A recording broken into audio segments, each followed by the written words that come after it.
Welcome to the audiobook version of Chasing the Stick, the history of Naughty Dog during the PS4 era.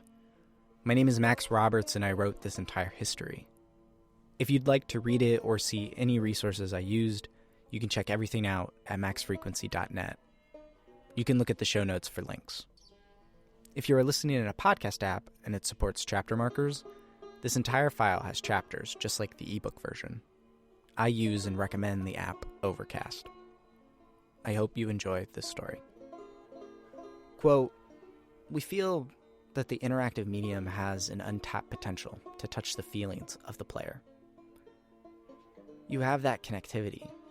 The fact that I am actually in the world and participating in what's happening on the screen in front of me gives us some sort of advantage to make you feel connected with what's actually happening. At Naughty Dog, that's what we're trying to do, is pair story and gameplay together. If we can make you feel like you're actually with these characters on a journey, and you're invested in those stories and those characters, then you're feeling, in theory, the same thing that they're feeling." End quote.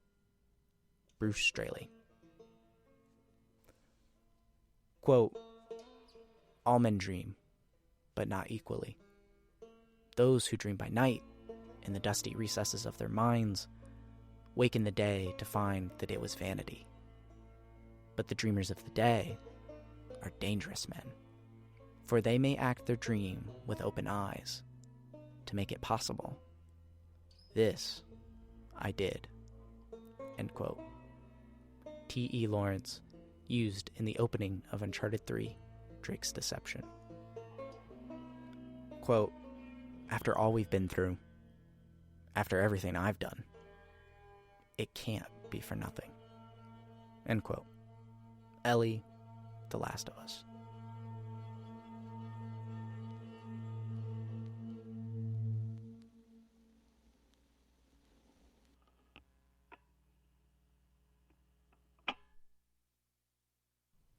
I've always had an inclination toward Naughty Dog and their games.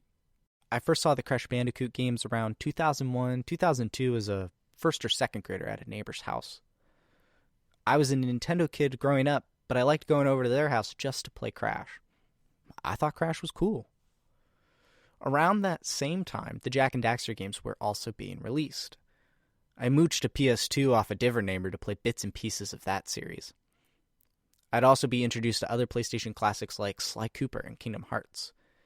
It was my early indoctrination into the PlayStation Nation. I'd finally get my own PS2 secondhand around 2007, and the first games I bought were from those three series. The next Naughty Dog game I'd catch a glimpse of would alter my attention toward the studio from a passerby to an active seeker. Probably around 2009, I saw a demo kiosk for a PS3 and Uncharted 2 Among Thieves inside a Target. I remember the demo vividly. It was the first section when you arrive in Nepal. A massive armored truck chases you down an alley while you run and shoot at its grill and engine. At the end of the alley, when I felt like I was running low on ammo, the truck burst into flames, and I escaped. But I didn't really do those things. The character, who I didn't know at the time, Nathan Drake, did them. I just controlled it. I think a connection was made then and there. Instead of using a cutscene, Naughty Dog games let me control the action and the story, unlike anything I had experienced before. From then on, I was trying to get my hands on a PS3 and was acutely aware of Naughty Dog's next game. Uncharted 3 Drake's Deception was incoming, and I could not wait. The reveal demo of the Burning Chateau blew my mind. I want to get my own PS3 until Christmas 2011, bundled with Uncharted 3. I played the first few opening chapters before putting the game down, determined to play the series in order. I borrowed Uncharted Drake's Fortune from a neighbor on Christmas Day. I played the entire game in one sitting the next day, with my PS3 hooked up to my CRT television. I wasn't even playing in HD. I'd then go out and buy Uncharted 2, and then finally play Uncharted 3.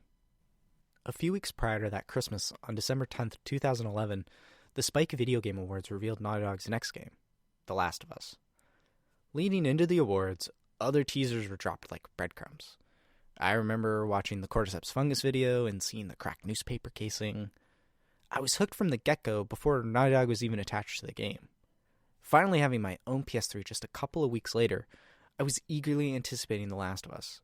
I went on a total media blackout for it, even hiding my eyes and plugging my ears during the trailer at movie theaters.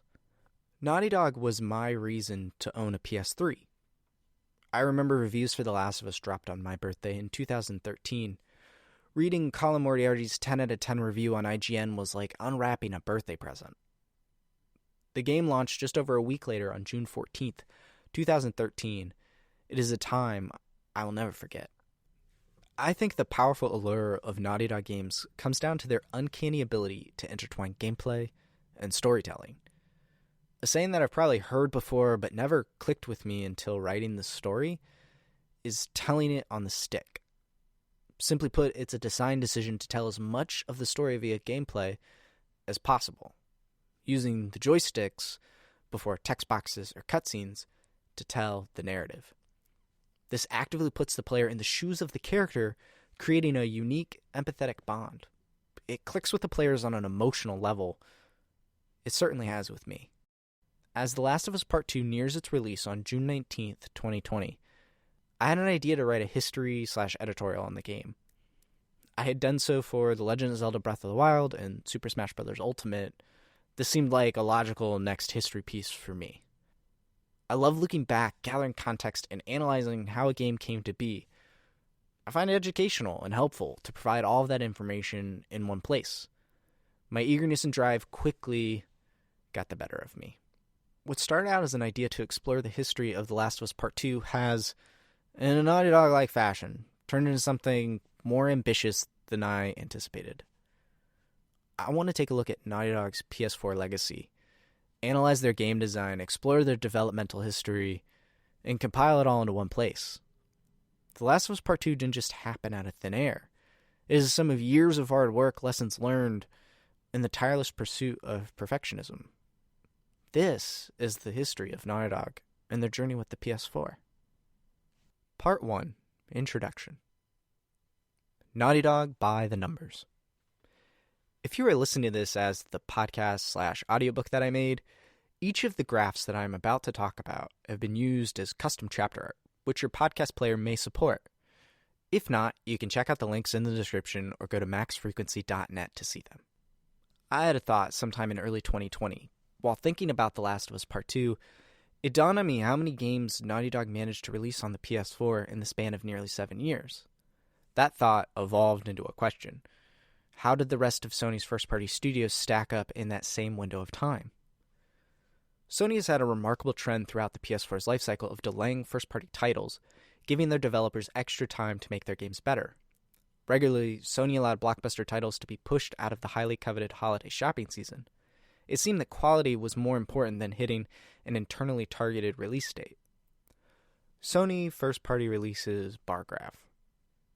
This chart counts The Last of Us Part 2 from Naughty Dog and Ghost of Tsushima from Sucker Punch.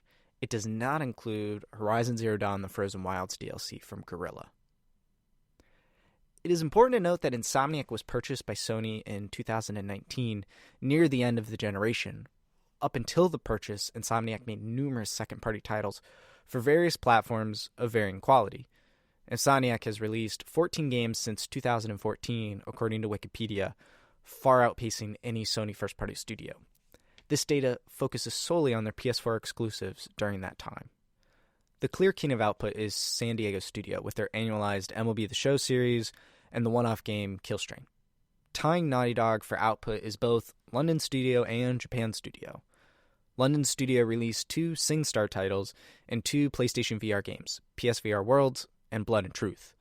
Japan Studio, while publishing partners for quite a few games, developed Knack 2, Gravity Rush 2, and Astrobot Rescue Mission. I also discovered that Japan Studio is a 3-team studio. Quantity does not always translate to critical quality, though. Sony first-party Metacritic scores column chart. This chart was made before The Last of Us Part 2 and Ghost of Tsushima were released and reviewed critically. 2017 was by far the busiest year, but doesn't have quite the range and quality that 2014 did. All in all, Sony seems to have decent scores for the first-party titles. Naughty Dog has 2 titles comfortably in the 90s, while Uncharted: The Lost Legacy sits at an 84. They also barely beat out Sony Santa Monica's God of War with a 94, with The Last of Us Remastered, which sits at a 95. Remember, this is all before The Last of Us Part 2 has been released and reviewed. Sony first-party Metacritic average scores. This chart was made before The Last of Us Part 2 and Ghost of Tsushima were released and reviewed critically. Taking each studio and averaging their whole team's scores throughout the generation continues to show a good track record for Sony's first-party studios. Sony Santa Monica beats out Naughty Dog here because Sony Santa Monica only released one game, while Naughty Dog released 3 as of this writing. Here's a closer look at the studio's averages that match Naughty Dog's output. Sony first-party studio Metacritic score averages with 3 or more releases. This chart was made before The Last of Us Part 2 and Ghost of Tsushima were released and reviewed critically. Sucker Punch is not included since Ghost of Tsushima will be their 3rd game this generation. Naughty Dog has a 10-plus point lead ahead of second place, San Diego Studio. It is important again to mention that San Diego Studio has double the output of Naughty Dog due to the annualized nature of the MLB The Show series. As for how all of this quantity and quality translates to sales, I don't have a conclusive answer. Video game sales are not as well defined as other industries. The only concrete numbers come directly from the publisher when they feel like sharing them, typically at significant milestones. According to my research, I found seemingly conflicting data, so I decided to share both sides of the information that I found. Searching for PS4 exclusive sales on Google will quickly pull up a Wikipedia page with, you guessed it, the top-selling PS4 exclusives. Looking at first-party exclusives, Uncharted 4 takes the cake at 16 million units, with Marvel's Spider-Man in second place with 13.2 million units. The middle range includes members of the 10 million club, like God of War and The Last of Us Remastered. The bottom of the table has early PS4 titles like Killzone Shadowfall and Knack. I have a hard time imagining those early launch titles haven't been bumped off. Websites like VG Charts claim titles like Uncharted: The Lost Legacy have sold 2.4 million units, which beats out Killzone and Knack combined. Matt Piscatella from the MPD Group tweeted a list of the top-selling PS4 exclusives in the United States based on dollar sales, physical and digital copies, with Marvel's Spider-Man at the top. Uncharted 4 was in 4th behind God of War and Horizon Zero Dawn. It seems contradictory to the reports of Uncharted 4 selling nearly 3 million more copies than Marvel's Spider-Man, but I have no trouble imagining that the web-slinger has or will surpass Nathan Drake. One sliver I can discuss factually is the Uncharted series itself, since Sony has shared multiple milestones this generation. Back in June 2015, the Uncharted series had sold 21 million copies. This is before any of the 3 PS4 games were released, which means this 21 million is solely fueled by the PlayStation 3 and Vita. After Uncharted 4: Thief's End released in May 2016, the game sold 8.7 million copies by year's end.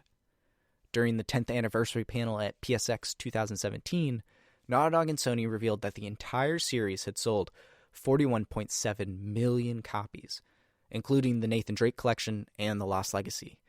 By May 2019, Uncharted 4 surpassed 15 million units sold. Uncharted is not the only series from Naughty Dog that has performed extremely well on the PS4. In 2018, The Last of Us had sold over 17 million copies between both the PS3 and the PS4. Before The Last of Us Remastered released in June 2014, the original PS3 release had sold over 7 million copies. I imagine it's safe to assume that the bulk of that reported 17 million is the PS4 version. Industry analyst Daniel Ahmed reported that The Last of Us had sold over 20 million copies by October 2019. I think all of this data clearly indicates that Naughty Dog continues to be Sony's primary golden goose. Even before the PS4, Naughty Dog cranked out blockbusters on all 3 of Sony's previous hardware generations. No other first-party studio at Sony consistently matches their output in quantity, quality, and sales. Naughty Dog has never been more critically and financially successful. Beyond numbers, Naughty Dog has pushed both themselves and the video game industry by telling some of the most engaging narratives that leverage the unique abilities of gameplay to elicit empathy. How did Naughty Dog actually pull it off, though? What lessons did they learn, implement, and explore on the PS4? What did it cost their team, both personally and professionally? How has their PS4 catalog defined the studio in a way no previous generation has? Recommended reading and viewing. Naughty Dog didn't just stroll into the PS4 generation and crush it. They've been a PlayStation Titan for nearly 25 years. If you'd like to know their history up to the release of The Last of Us on PS3 in 2013, I highly recommend IGN's Rising to Greatness, The History of Naughty Dog by Colin Moriarty. Published in October 2013, Colin spent a ton of time talking to the people over at Naughty Dog and wrote a definitive history on the studio. Part 5, which would have focused on The Last of Us specifically, never came to light, but the 4 published parts are an excellent chronological telling of the studio's history. Another read that I found essential was the second chapter of Blood, Sweat, and Pixels by Jason Schreier, aptly titled Uncharted 4. Jason provides a look into the development of Uncharted 4: A Thief's End through the lens of developer crunch, which is when staff work numerous extra hours to get a project out the door due to pressures put on by themselves or external factors. I'll pull a few choice quotes from the book, but that chapter, really the whole book, offers a peek behind the pixels that bring beloved games to life. You can buy Jason's book on Amazon. Another option is to check out your public library. Some even allow you to rent books digitally through apps like Hoopla. I checked my library's digital catalog, and they had Blood, Sweat, and Pixels. It's certainly an option if you don't want to pay for the book and just want to read the Uncharted 4 chapter. For those who are more visually inclined, PlayStation produced a retrospective in 2014 to commemorate the 30th anniversary of Naughty Dog.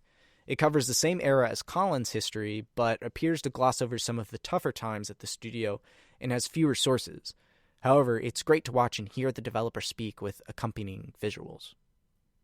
Another video recommendation is the documentary following the development of The Last of Us specifically.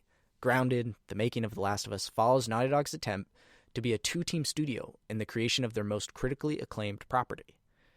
It is on YouTube for free and gets 2 thumbs up from me.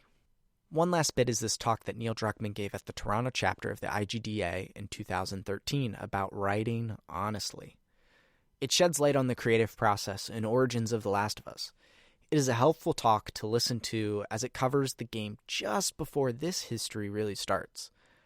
I found it to be a fascinating talk, especially so many years later. These recommendations are wonderful insights and provide longer-term context for what I want to explore. They are not essential to follow along with any specific quote or reference that I cite. I will do my best to provide an active link to.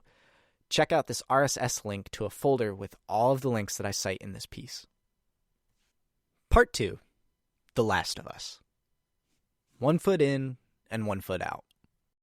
Quote, "We just couldn't hire enough talent fast enough to keep up with the demands of the game's expansions in terms of expectations of scope.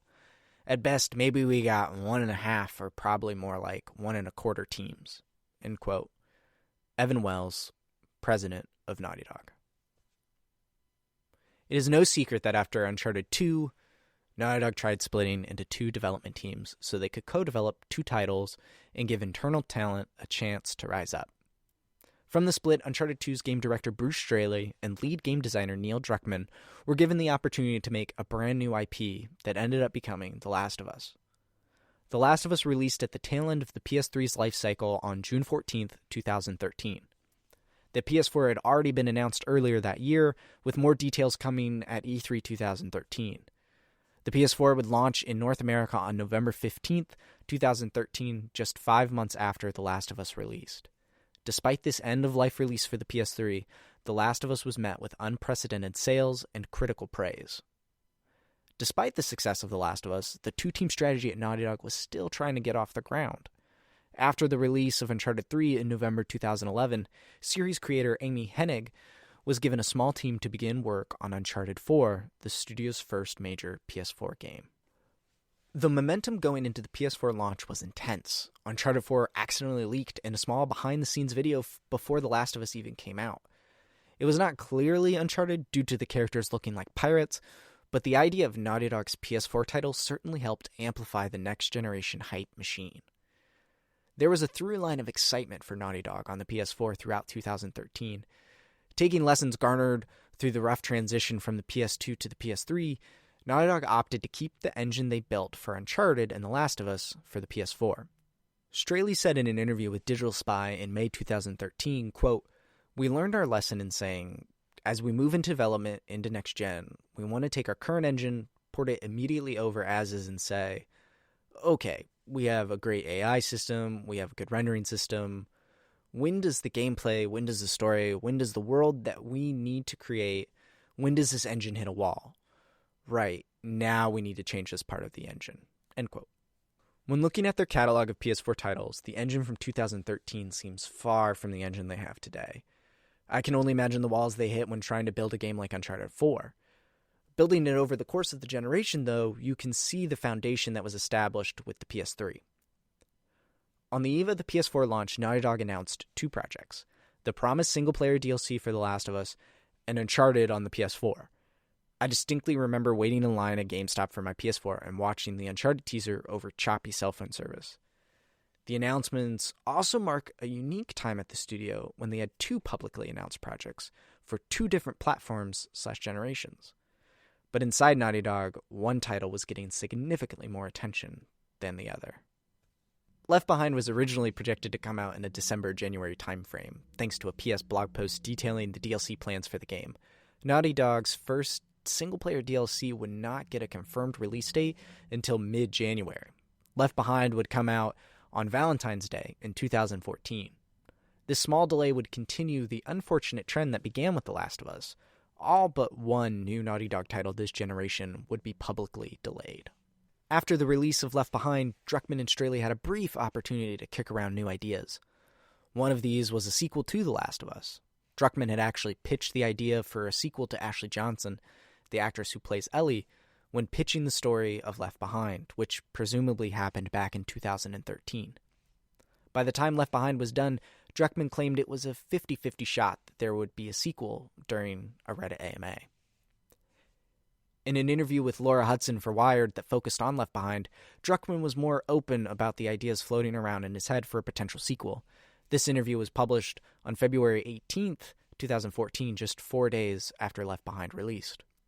Quote, "I still have this script written, this story about Ellie's mom for an animated short we were going to do, but it fell through.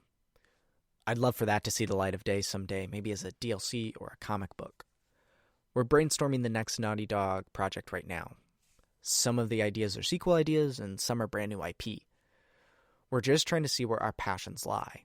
Is there more to do here, both on a mechanical level or a narrative level, so we're not repeating ourselves? Or is it this a good point to say goodbye to the characters in this world? It's a very heavy decision because whichever direction we go in commits us for the next 3 to 4 years, so we're going to take several weeks to make that decision." End quote. The Last of Us was such a huge success for both Naughty Dog and Sony that a movie adaptation was announced on March 6, 2014. The movie was to be written and produced by Druckmann, with Straley, Evan Wells, Christoph Balestra, and Sam Raimi producing the film. It would be published under Raimi's Ghost House Pictures Company and Screen Gems. The success of the game was undeniably massive.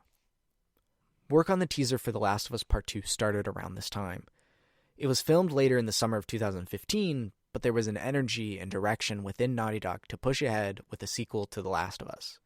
That early momentum would have to abruptly stop, though. Uncharted 4 was in trouble.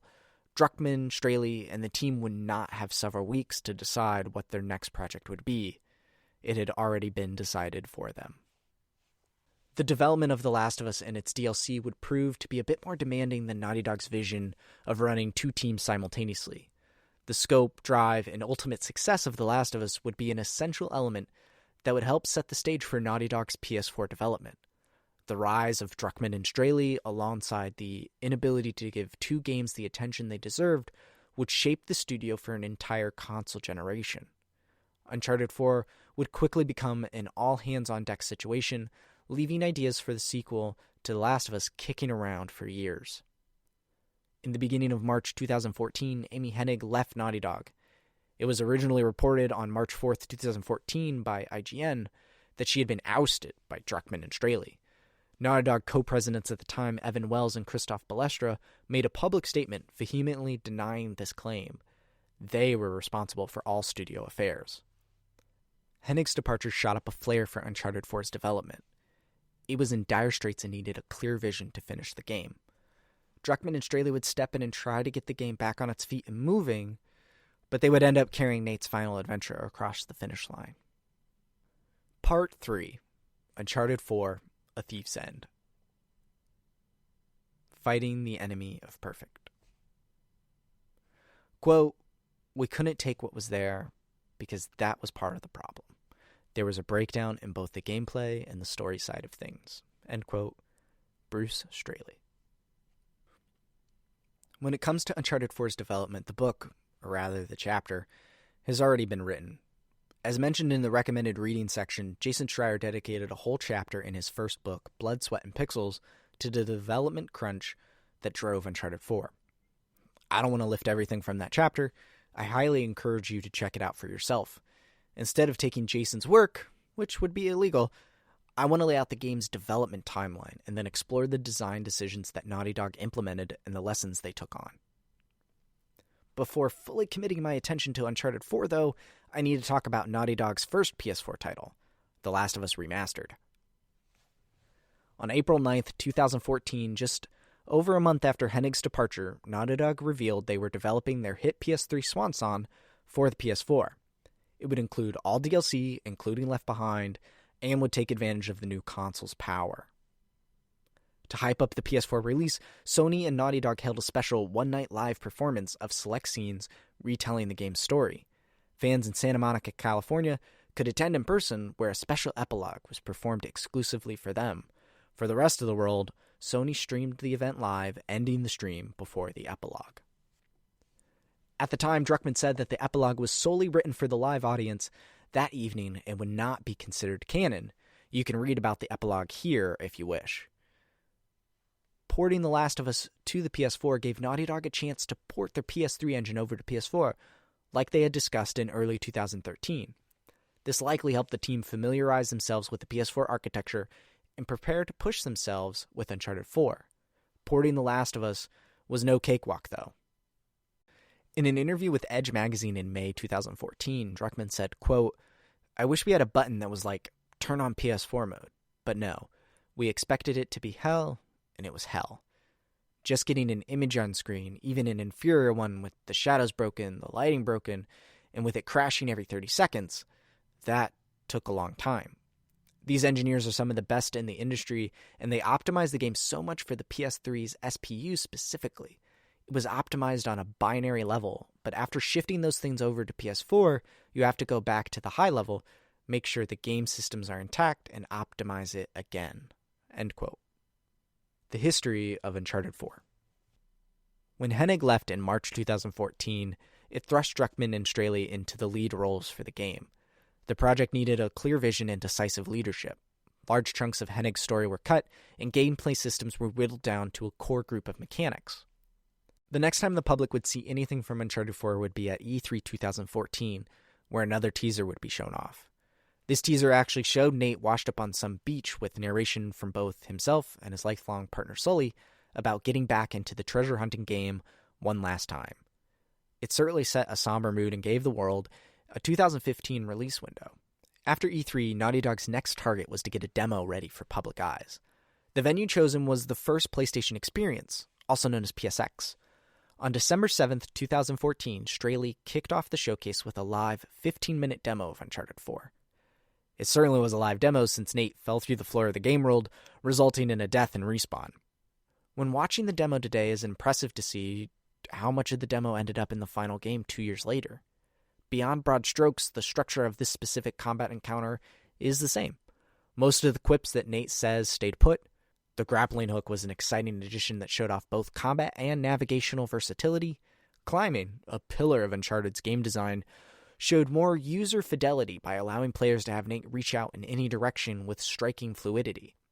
The Pitten strikes me as a compromise to the climbing mechanic idea about being able to shoot handholds that Straley mentioned in Blood, Sweat, and Pixels. The juicy 15-minute demo was not the only bit of Uncharted 4 information from PSX 2014. There was also a panel discussing how the studio was bringing the character of Nathan Drake to the PS4. The attention to detail in Nate's arms alone is bonkers. With the power of the PS4, Naughty Dog was able to shift to real-time cutscenes as opposed to pre-rendered ones. The Nate character model you saw in cutscenes was the same model you played with, further grounding the player in the game world. All would be quiet on the public-facing front with Uncharted 4 for another 6 months. Inside Naughty Dog, the struggle to push the Uncharted finale out the door was more real than ever. Their next goal and deadline was E3 2015. The demo they would showcase here was grander than any demo Naughty Dog had ever shown before, and the excitement it generated would help fuel the creative tank at Naughty Dog to finish the game. The E3 2015 demo closed the show and once again proved that Naughty Dog runs their demos live. It kicked off with Nate not moving for 30 or so seconds. After restarting, the demo went off without a hitch from then on. The portion of the game was shown was the iconic Madagascar chase.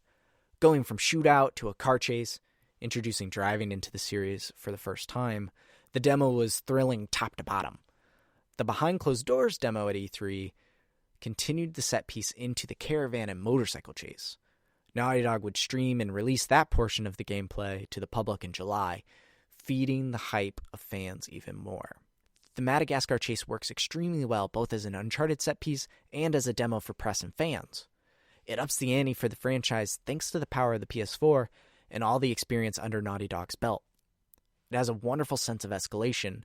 I actually think Dunkey puts it best in his video game structure evolution video. Uncharted 4 has an undeniable cadence in its design. Despite all the bombastic demos that have been shown off so far, the release window of 2015 was becoming unrealistic for the studio to meet.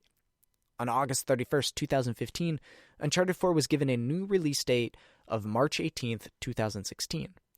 Special editions were also announced, alongside a season pass confirming the existence of a single-player DLC for Uncharted, a first for the series. This would be the first of numerous delays, the most Naughty Dog has ever had to this day.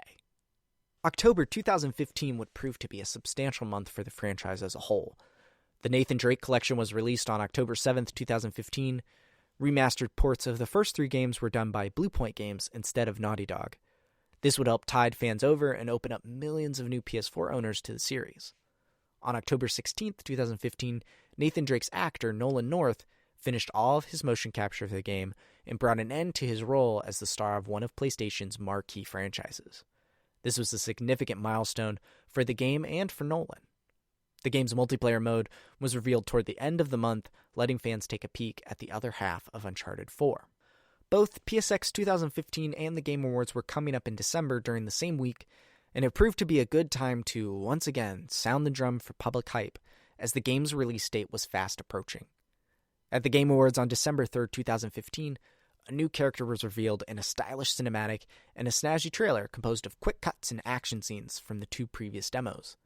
That character was Nadine Ross, a South African mercenary commander who clearly did not mess around with Nate. Nadine is played by Laura Bailey, which stirred up controversy online. As astutely pointed out by the internet, Nadine is a black character while Laura is white. This caused a seemingly endless debate around Naughty Dog's decision. Druckmann addressed it in numerous places, including the 2015 PSX panel. In an interview with Greg Miller on PS I Love You XOXO, Druckmann clearly explained the casting decision. Laura had auditioned before the design of Nadine had been locked in. She was auditioning for a South African woman. Laura's chemistry on set with the other actors was a level above other auditions. Druckmann and the team knew she'd be the best Nadine. Then her design came in and they felt just as strong about her look. When the 2 were put together in production, the team knew they had found their Nadine Ross. On PS I Love You at PSX 2015, Druckmann said, quote, "That's what's kind of awesome of our medium, is that you don't have to look like a character. If you did, Troy Baker and Ashley Johnson could not play their roles. Troy is not a heavy-set 50-year-old Texan. Ashley is not a 14-year-old. Like, in the movie version, they can't play those roles, and they played those roles perfectly." In another example, and I feel like I have to bring it up just because of the discussion, the same thing with Uncharted 4, there's another big character that we're not revealing, too much of a spoiler, that is being played by a black actor, and it's a white character. And again, and there, that was the best choice, end quote. The other reveal at PSX 2015 was the introductory cutscene with Sam and Nate seeing each other for the first time in years. This cutscene showed fans the slower side of Uncharted 4, which allowed for relationships to develop in an attempt to tell a more mature and rich story, while pulling the player in on a deeper emotional level. The introduction of Nate's long-lost brother Sam meant the story had a long way to go to make the player care the way that Nate did. The trailer also revealed a new gameplay mechanic for dialogue options. You all know the right answer. Development was still slammed, and the game was coming into its March 2016 window at lightning speed. Naughty Dog was looking at a significant Day 1 patch to bring Uncharted 4 up to snuff if they were to hit the March release date. According to Blood, Sweat, and Pixels, the then president of Sony Computer Entertainment America, Sean Layden, called Naughty Dog co-president Evan Wells one night in December 2015 and offered the studio an April shipping date. On December 22, 2015, the delay was announced. Uncharted 4 would now be released on April 26, 2016. The final delay would not be Naughty Dog's fault, though. March 1, 2016 saw the final delay for Uncharted 4. The game was pushed to May 10, 2016 due to manufacturing issues for Sony's European division. Sean Layden made the statement on the PlayStation blog instead of having Naughty Dog make the announcement. The end of the game was finally in sight, though. Exploring the design legacy of Uncharted 4. I remember the launch day extremely well. I was pumped to the max. I had my Libertalia edition pre-ordered on Amazon, anxiously awaiting its delivery. I actually rented the game for $4 at a Redbox that morning, installed the game and its day one patch onto my PS4, then returned the game so I could play my copy first. I even went to Best Buy, bought the game for the pre-order bonus coin, and then immediately returned the game and kept the coin. I had waited a long time for Nate's final outing. How do you approach the end of a beloved and successful series? With Uncharted 4, Naughty Dog stretched their design in all sorts of directions. Naughty Dog took lessons from The Last of Us and looked at them through an Uncharted lens. The primary mission was putting the story on the stick as much as possible while providing a wide linear approach that gave players more choice in execution than ever before. Secondarily, Naughty Dog focused on introducing new mechanics, refining series staples, and keeping the scope of the gameplay in check. By far, the most choices offered to the player in the Madagascar exploration section. Before the bonkers chase that was shown at E3 2015, the game has the player exploring an environment at the foot of a volcano. Using a 4x4 to drive around, the player would drive from landmark to landmark however they saw fit and explore them at their pace. Some locations, mandatory or optional, had enemy encounters, which now incorporated stealth. Instead of having combat arenas forcing loud shootouts, Uncharted 4 gives the player real choice. Enemy AI has the ability to lose track of Nate, giving combat the opportunity to have an ebb and flow between shootouts and skulking in the brush. Updating both the enemy and buddy AI from The Last of Us and previous Uncharted games, the player gets to choose how to use the tools given to them to engage in combat. The grappling hook, primarily a navigation tool, gives momentum and verticality to combat, allowing you to swing from place to place, climb towers, and fly onto enemies from above for the most satisfying Superman punch. You could use stealth to pick off foes, or fire your guns and then hide, causing the enemies to scatter and search. This expansion upon player choice is often called wide linearity. Naughty Dog tells linear stories inside linear games. The player's goal is to move from point A to point B to progress the game, with the narrative as the carrot dangling ahead of them. With Uncharted 4, that linearity has been widened to give more agency to the player. Moving forward is still the way to progress in the game, but how you get there is up to you within options presented. Climbing now has multiple routes. Gunfights have that ebb and flow I discussed. Exploration is larger than ever before, while not becoming an open world with seemingly endless choices. Wide linearity gives Naughty Dog the ability to tell their story while the player makes choices with the given tools they enjoy, which creates player agency. It also gives players more of an opportunity to develop empathy. Outside of combat at every possible chance, the player is executing the story rather than it being told to them in a disjointed way. When driving through Madagascar, natural conversation occurs between Nate, Sully, and Sam. If you get out of the car to explore, the systems behind the scenes remember where the conversation stopped, only to naturally pick it back up when they return to the car. Optional conversations give observant players, or trophy hunters, an opportunity to dig deeper and build relationships alongside the world. It all may just be button presses, but the active role the player has enriches the story by giving the player agency. The player becomes the character. A far more pivotal moment in the game is when Elena comes back for Nate on the island. The last time both Nate and the player saw her, she caught Nate in his lie and left him. The two have to navigate Libertalia to escape, but the relationship is cracked. Like shoving a puzzle piece where it doesn't quite belong, the relationship and interactions in the beginning feel off. While there is some combat, most of their time together is exploration and environmental puzzle solving, while the two talk on and off. one could imagine this chunk of the game playing out like this. A. Elena saves Nate. B. The two traipse across the island toward their escape. C. Using Elena's near-death explosion to have Nate realize what this life will cost him. D. Marriage fixed. Yay! Instead, Naughty Dog uses this span of a few chapters to slowly and deliberately rebuild. This portion of the game was intentionally designed to use gameplay as the storytelling medium rather than a pair of cutscenes. The player has the necessary time to mend the bridge between Nate and Elena, which also needs to be fixed within the player themselves, especially those that have been with these characters since the beginning. In the introduction of The Art of Uncharted 4: A Thief's End, Druckmann said, quote, "The player is feeling that they're just not quite together, and the music is reflecting that, and the art is reflecting that, and slowly we're putting them in situations where they have to be closer together. They have to start boosting each other over obstacles, for instance. And by the end, they're caught in a trap, in a net, right on top of each other, and they kind of have to face this fact that they're meant for each other. Through gameplay, you kind of rekindle that relationship." End quote. Uncharted 4's design language is a fusion of Naughty Dog's PS3 legacy, while pushing their storytelling forward in richer ways. Wide linearity would become a staple in future Naughty Dog titles. Nate's final adventure changed the studio for the rest of the PS4 generation. Their never-ending goal of fusing better storytelling with gameplay would press on, as both new Uncharted and The Last of Us titles would be revealed before the end of the year. 2017 would become a year of challenges for the studio, both from a production and a management perspective.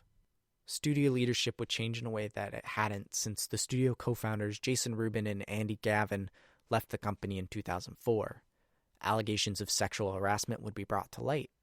Naughty Dog would also press forward with co-developing 2 games, while ambitions for both outgrew their original scope. Halfway through the PS4's life cycle, Naughty Dog would be taking on its biggest challenges ever. Part 4. Uncharted: The Lost Legacy. Checking ambition.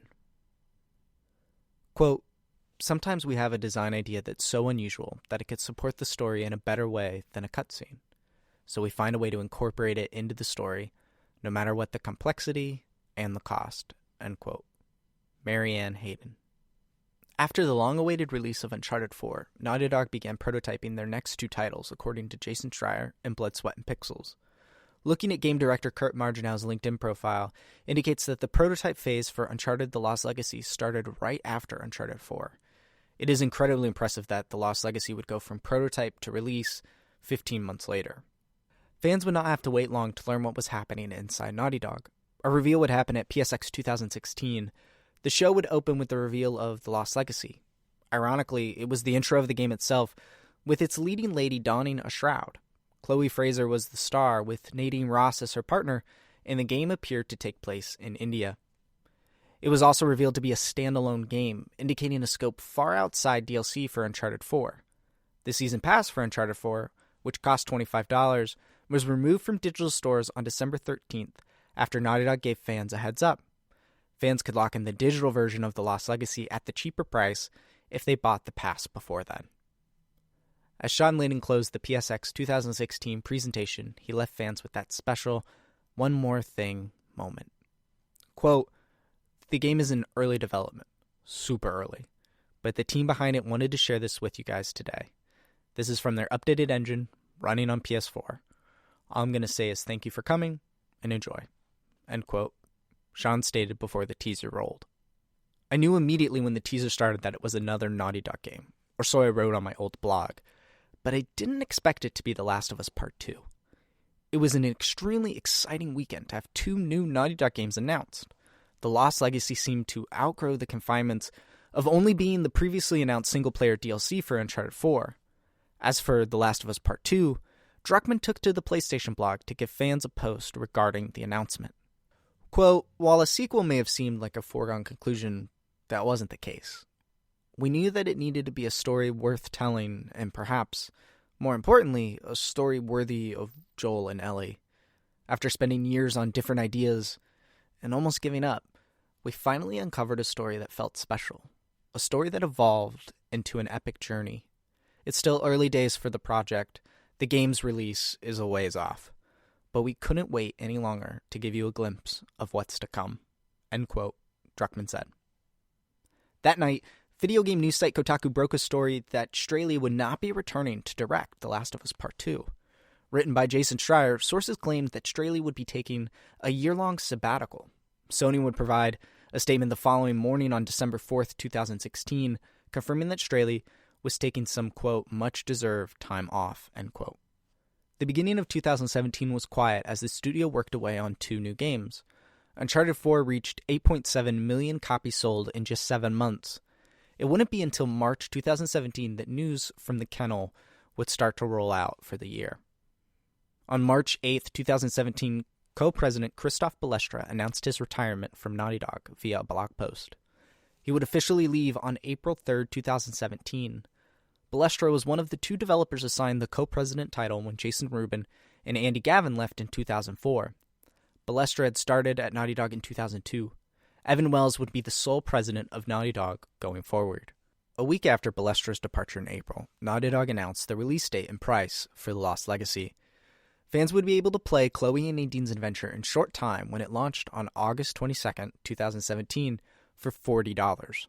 For the first time since Uncharted 3, Naughty Dog would hit their initially announced release date too. At E3 2017, Uncharted would be Naughty Dog's only game present. The Lost Legacy opened the press conference with a frankly odd musical intro and water show before launching into a brand new story trailer. The press would get to see a demo behind closed doors. Fans would have to wait until June 20th, 2017 to see the demo for themselves when Naughty Dog streamed it worldwide, just like they did for the second half of Uncharted 4's E3 2015 demo. Another demo would be shown off in July, which revealed the wide-open Western Ghats chapter of the game. This section gave players unprecedented freedom and choice about where to go and how to tackle certain encounters. It would also house the first side quest in Uncharted history. The Lost Legacy launched right on time on August 22nd. I distinctly remember the day as I was taking care of my parents' apartment and their cats while they were out of town. My day was wide open, so I hooked up my PS4 to their big old TV and sound system and played the whole 8-hour game in one sitting. I ended up reviewing it as well. The Lost Legacy was directed by Sean Eskeg and Kurt Margenow. It was written by Josh Scher. Eskeg was the creative director. He left in 2018 to join Crystal Dynamics. Margenow had been with Naughty Dog since 2008 in the Uncharted 2 days. He was a lead game designer on Uncharted 4 and is now the co-game director on The Last of Us Part 2. Scher was a writer on Uncharted 4 and is also working on The Last of Us Part 2. During a GDC 2018 talk, Scher revealed that the original schedule was built with 4 hours of game time in mind. The Lost Legacy scope seems to have quickly ballooned into the 8 to 10 hours that it became. I could not discern if that expansion was crammed into the original schedule. As a one-off line in an article regarding crunch, Jason Schreier reported that one developer said The Lost Legacy was the worst crunch they had ever experienced. It is pretty remarkable that they were able to fully develop and release a game of Uncharted 4's visual and gameplay fidelity that is also around the same length of Uncharted Drake's Fortune in just 15 months. In an interview with ASIS Game Maker's Notebook, Druckmann briefly mentioned how The Lost Legacy outgrew its original scope. Quote, "The Lost Legacy had to take a bunch of resources from The Last of Us Part 2, end quote, Druckmann said when discussing why The Last of Us Part 2 was not at E3 2017. This trade-off in resources and focus would ultimately inspire The Last of Us Part 2's next reveal at Paris Games Week 2017. The reactive cinematic experience. The Lost Legacy presented Naughty Dog with a unique opportunity to swiftly address the criticisms players had with Uncharted 4. Instead of waiting multiple years for a sequel to see how Uncharted would change, The Lost Legacy allowed for fresh criticism to be implemented head-on. A prime example was found in the differences between the climbing portions of the two games. Uncharted 4's climbing sections were considered by some to be awfully long. Turns out that the previously mentioned mechanic of shooting handholds was scrapped late in development, meaning that the team could not redesign those sections without reworking significant portions of the game. With that knowledge and eventual criticism, The Lost Legacy's climbing was built from the ground up knowing that the mechanic would not be present, which resulted in much snappier climbing sections. The Lost Legacy is also a testament to Naughty Dog's well-established dedication to detail. They don't just make beautiful games, they make beautifully rich, dense games that mirror the real world whenever possible. Take the map in the Western Ghats chapter of the game. As the player explores the space, Chloe marks up a map with potential areas to explore and places they've been. As pointed out by Kirk Hamilton of Kotaku near the game's launch, the map Chloe pulls out and marks in her animation is the same map when the players press the map button to see it in full screen. Clarified in the same article by Marginal, the maps are the exact same because when the player clicks the map button, the in-game camera swings down to the map in Chloe's hands. This keeps everything in-game, allowing for smooth transitions that keep players immersed. Another visual element with insane attention to detail is Chloe's watch. Marginal wouldn't tweet about this detail until 2019. The watch runs in real time, with the occasional reset to a pertinent time in certain cutscenes. This was all in the hope that the watch would reflect an accurate time when users enter photo mode. It's this kind of attention to detail that I love to know is there. Naughty Dog included a new type of collectible in the game. Beside the usual artifacts and the previously added optional conversations, this time around, there would also be photo vistas or scenes that Chloe could snap a picture of on her Sony phone. This new type of collectible serves multiple purposes. At a high level, it gives players an incentive to intentionally look at and enjoy multiple scenic views. The art team has to spend a significant amount of time creating these vistas. Naughty Dog prides itself on creating gorgeous game worlds. It makes sense to want players to look at the game more closely. At the mid-level, Naughty Dog answers the question of how do we get the players to check out the scenery on a game mechanics level. They do this through internal and external systems. Internally, The Lost Legacy has Chloe use her cell phone to capture these images. It is a grounded device that makes sense to the player. Taking pictures with the in-game camera will typically open up optional conversations. It helps tell the story of the world and characters by having the player execute the act of photography. It helps tell the story on the stick. The external mechanics are built into the PS4 itself. Since the photos are a collectible, they count toward unlocking a trophy for snapping all optional pictures in the game. This feeds into the trophy system on PSN and gives players a reward that can be shown off, especially if the player unlocks all trophies for the Platinum Trophy. There's also the share feature, so integral to the PS4 that there is a dedicated share button on the controller. Players have the option to share these snapshots with friends on social media. They can also use the game's built-in photo mode to strike poses, change Chloe's face, and capture rad moments, all at any time in the game, including cutscenes. How all of these mechanics come to be is through some serious technical chops. To make these systems, the gameplay and cinematics have to be rendered in real time and in-game. Everything is happening at once so that the camera can be manipulated as needed to show accurate and great-looking information. From a map to a scenic view to a well-directed cutscene, the game has to be ready for user input. The Lost Legacy proved quite a bit for Naughty Dog. It proved that the studio could turn out a game of high quality in shorter periods of time. It proved that Uncharted could go on without Nathan Drake. It reaffirmed their ambitions often exceed any expectations, internally or externally. It brought different developers into the director chair. It allowed Naughty Dog to experiment with ideas that pushed their wide linear design while still in early development for The Last of Us Part 2. Coming forward. Nearly 1 month after the release of The Lost Legacy, Naughty Dog announced its second major departure for the year. Bruce Straley was not returning from his sabbatical. Straley and Naughty Dog president Evan Wells wrote individual posts announcing Straley's departure. Straley was with Naughty Dog for 18 years, best known for being the game director on Uncharted 2 and Uncharted 4, along with co-creating and directing The Last of Us. Following the last 3 projects that Straley worked on, it is not difficult at all to imagine why Straley took the sabbatical and why he ended up not returning. These games clearly demanded quite a bit from each person on the team. Straley has gone on to consult and help shape much smaller experiences. In 2018, he helped create a VR experience that used a real actor in the play space while the player was in the virtual world. While Straley may have left Naughty Dog, it's clear to me that he still is interested in immersing players into the game and the story through interactivity. In October 2017, Naughty Dog faced public allegations it had never had before. On Saturday, October 14th, 2017, former multiplayer level layout artist David Ballard claimed he was sexually harassed by a lead at Naughty Dog. Ballard made his statement via Twitter and Facebook. Ballard said that he had a mental breakdown in February 2016, which resulted in Sony HR becoming involved.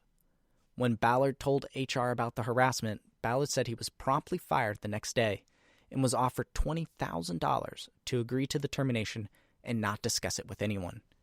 He declined to sign.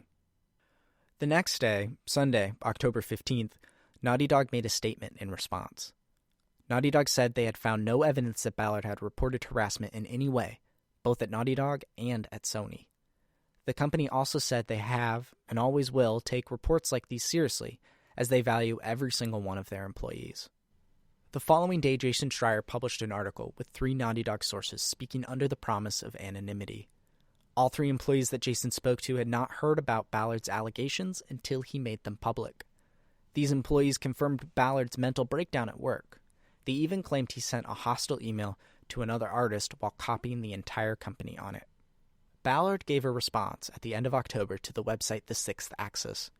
Ballard was not going to name the people involved due to people's safety, and hoped his coming forward would make people aware of workplace harassment and give people, quote, the ability to not stay silent, end quote. Ballard also hoped, quote, to heal from all this and regain my dignity and respect, end quote.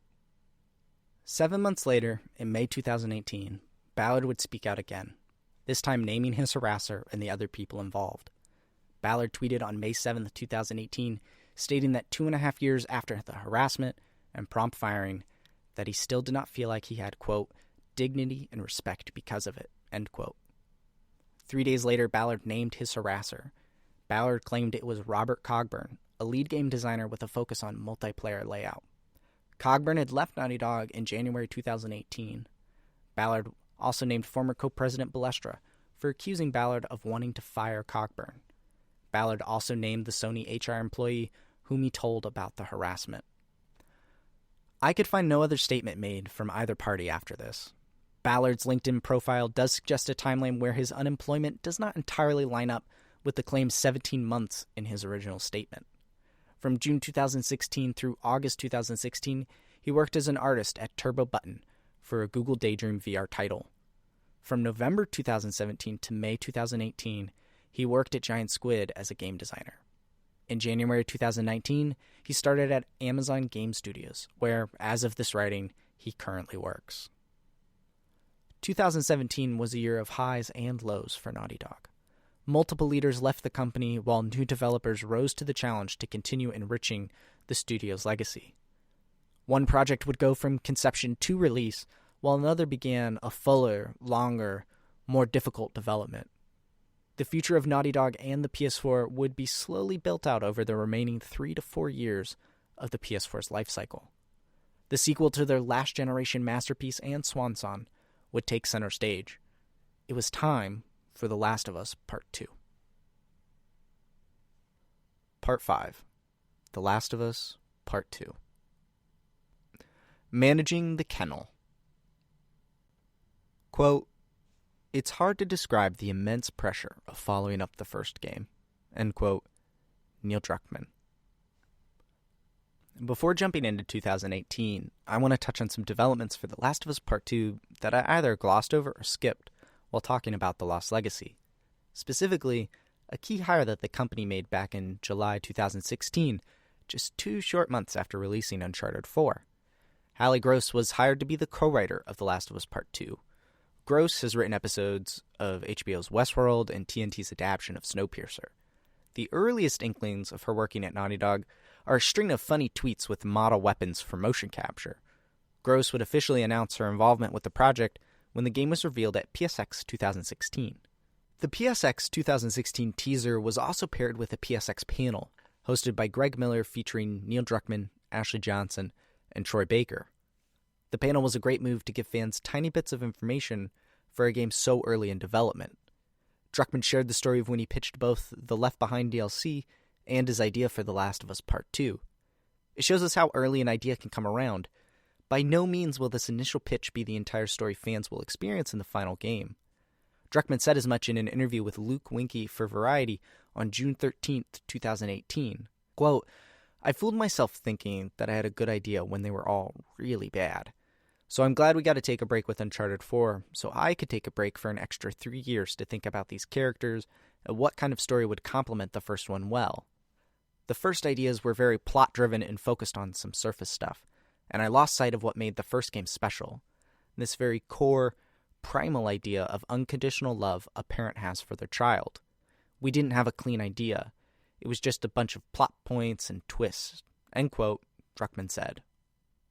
The core of The Last of Us Part 2 story would be revealed in the opening minutes of the PSX 2016 panel. Quote, "If the first game was really like the core of it, the theme was about love between these two characters and how we build that through story, music, interaction, gameplay, mechanics. This story is the counter of that. This story is about hate, and how we use all those same things to make the player feel that through Ellie this time," end quote, Druckmann said. Another interesting tidbit from the panel was in regard to the one-night live event that Naughty Dog and Sony held back in 2014 before the launch of The Last of Us Remastered. Baker mentioned how it was nice for Johnson and himself to dip their toes back into the roles of Ellie and Joel in a non-canonical epilogue. Druckmann would chime in with a corrective, "Well..." For those that could not attend in person, fans immediately took to the internet to share what the final, live-only scene was. Naughty Dog was silent about The Last of Us Part 2 for the bulk of 2017, a noticeable trait considering the generation so far. It had to help having The Lost Legacy take the spotlight. The team considered putting something out at E3 2017 for The Last of Us Part 2, but decided against it to avoid going through a grind so early in production. The Last of Us Part 2 would step back into the spotlight in October 2017 with a gruesome cinematic, clearly reinforcing the violent world and hate-focused story. Often dubbed the Hanging Cinematic or the Hammer Scene, the trailer shown off at Paris Games Week 2017 is intense. It does not shy away from graphic violence. The entire scene is done in one shot or a oneer, giving the scene a flow and immersion. Both the scene and the game are intentionally designed to elicit a visceral reaction from the player, while, in the larger scope of the story, provide a commentary on violent actions and their consequences. Naughty Dog would once again close out the year with a PSX panel. The panel was much larger this year, with 7 people from the game: Neil Druckmann, Hallie Gross, Ashley Johnson, Troy Baker, Laura Bailey, Victoria Grace, and Ian Alexander. The panel revealed quite a bit about the development process, from the original cast returning to their roles to new actors and writers stepping into the beloved franchise for the first time. The discussion was insightful and entertaining. One moment that got a huge reaction from the audience was when Druckmann mentioned that after Gross's first day on the job, in the context of the game's story, she had successfully, quote, "gotten someone pregnant," end quote. Neil also claimed that the game was 50 to 60% done and confirmed that gameplay would be revealed at E3 2018, which would be Sony's last E3 for the generation, something we weren't aware of at the time. Before the big annual press conference, Naughty Dog had some positive leadership promotions to share for a change. On March 9th, 2018, President Evan Wells took to the company blog and announced that Druckmann was being promoted to Vice President of Naughty Dog. Druckmann would continue with The Last of Us Part 2 as the creative director. To fill the slot of game director for the upcoming title, Marginau and Newman were promoted together as co-directors. Amelia Schatz and Richard Cambier were announced as the lead designers on the game. This wave of promotions made me think of Naughty Dog's leadership structure. The studio is relatively flat in terms of structure. If an artist needs to talk to a level designer, they have the ability to just go speak to the individual. People are mostly responsible for themselves. There are team leads and then directors, but a key missing component was producers, at least an average quantity of producers for a studio of its size. Quote, "We don't have producers. We don't have a lot of process. So we really kind of rely on a lot of trust and a lot of personal relationships," end quote, Anthony Newman said in a job pitch video to encourage people to apply for game design roles at the studio. Naughty Dog has seemingly always had an aversion to producers. Wells talked about how producers slow progress, creating bottlenecks or hoops to jump through for the developers. Naughty Dog has always thrived off that garage developer feel since the beginning. Despite its size, Naughty Dog has always kept a flat structure. During a video interview with Andy McNamara of Game Informer in 2012, Wells and Balestra expressed their goal to keep that tightly woven feeling. Quote, Evan, it's something we think is very important to never let our size to, inject too much bureaucracy or too much BS, and try to cut through it. We keep things simple. Christoph and I are still very actively involved with the development of the games, and that's true across the board at all the levels, leads and directors. Everyone's hands-on. Christoph, it's getting harder and harder for us. Evan, it is.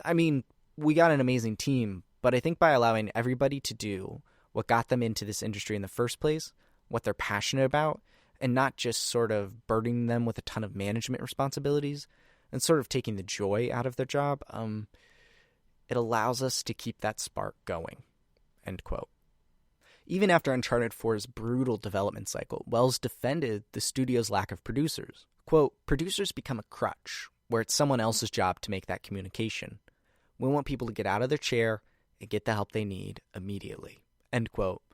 Wells said in an interview with the LA Times. There may be a shift in that culture, though.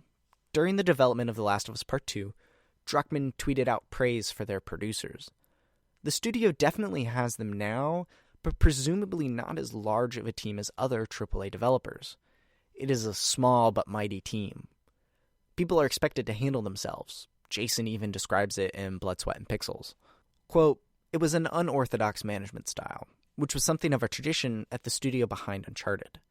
Naughty Dog staff like to emphasize that, unlike other game studios, they didn't have producers. Nobody's job was simply to manage the schedule or coordinate people's work, the role a producer would fill at other companies. Instead, everyone at Naughty Dog was expected to manage him or herself, end quote, Jason wrote. From what I can gather, it sounds like game designers almost fill this role of a producer to a certain degree. They are put in charge of specific levels and help shape them into existence.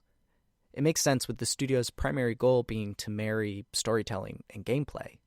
Amelia Schatz briefly describes it in the same game designer job pitch video from May 2015. While this video is essentially marketing for the studio, I believe the designer's speaking in it. It lines up with interviews I've read and the culture I sense from the team. Quote, at Naughty Dog, designers are sort of almost kind of at an assistant directorial position of like, I'm in charge of this level and I need to be in contact with all the different departments and make sure that no one has anything that is holding them up, end quote, Schatz said. Alongside this lack of numerous producers, which could be a factor that contributes to the studio's consistent crunch, job titles are more organically acquired rather than assigned up front. Druckmann, Marginau, Newman, Schatz, and Cambier were all likely doing their new titles for months on end before receiving an official title. Quote, titles don't really matter. The way things work at Naughty Dog is like you do a responsibility for a while, and then people start organically working with you as if you have that title, and then you get that title. It's not the other way around. So you have to kind of prove, you have to earn it before you get it. You don't need the title to get the respect and to do the job. You just do that job, and then you get the title, end quote, Druckmann said during the Retro Replay retrospective on The Last of Us. Evolving Ellie. True to their word, the next reveal did take place at E3 on June 11th, 2018. Sony's E3 showcase was a weird one. They only showed off 4 exclusive games, The Last of Us Part 2, Ghost of Tsushima, Death Stranding, and Marvel's Spider-Man. Attendees moved from location to location, while the stream cut to a stage where PlayStation staff discussed and revealed smaller trailers. The show opened with The Last of Us Part 2, though. The audience was inside a pop-up church, mirroring what was to come in the demo, but first, series composer Gustavo Santaella would play a new song from the game. The demo kicked off with a cutscene that takes place inside a church during a community dance, with Ellie off to the side drinking. After getting dragged out onto the dance floor by her friend Dina, Ellie clearly becomes more shy and lacks confidence. The two share a kiss as the game uses a pan from behind to transition to Ellie slicing an enemy's throat in a forest. Then, the gameplay begins. The gameplay was strung with tension. Ellie can now crawl to lie low, and she can jump on command. The enemies she is fighting are the same foes from the Hammer scene at Paris Games Week 2017, which is obvious thanks to their signature disembowelment technique. Combat is the same claustrophobic encounters from the first game, with improvements to both player options and realism.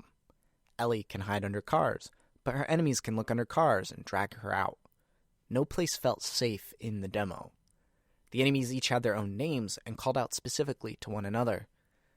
This is one new element that tries to humanize enemies while commenting on violence and its consequences.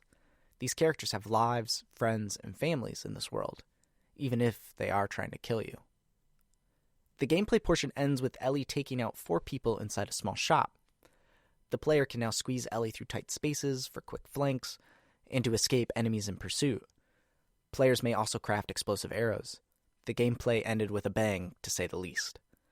The demo transitioned back to the dance for a final line, and then it was over. Nearly 2 years after its announcement, the world finally saw the game in action. It was a clear evolution of the original gameplay, enhanced by the PS4 and new technologies to make the world more believable than ever before. Later in the week, an E3 Coliseum panel with Druckmann, Marginau, and Newman was held to discuss the demo. The panel offered an interesting look inside the thought process of the directors on the game. Marginau talked about how the core philosophy for the game is, in a word, tension. As a sequel, the team wanted to tackle how to expand upon the solid foundation of the original game. They focused on how to connect Ellie to the environment, which ultimately connects the player to the space.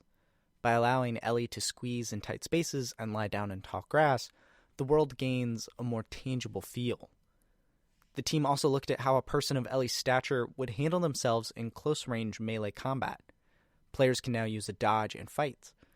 With the ability to jump on command, combat areas are designed with verticality in mind. Even the stealth has evolved to be more analog. Factors like Ellie's stance and grass thickness play into how hidden the player is.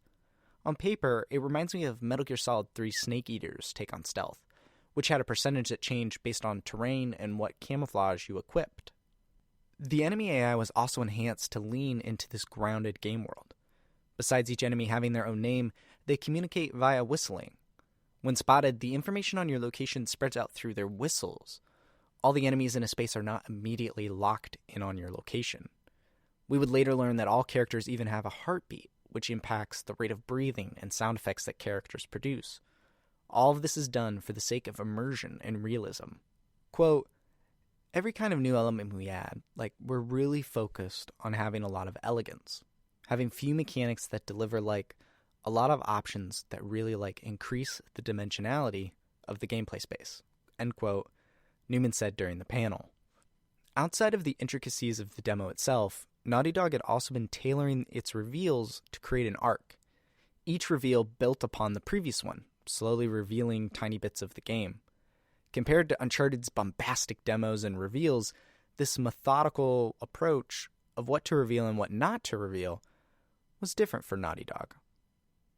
Another stark difference from previous game announcements was the silence in regard to the game's release date. Quote, we've learned our lesson. We're not going to say the release date until we are very close to release. So, we're not very close to release is the only thing we'll say, end quote, Druckmann said when asked at the very end of the panel.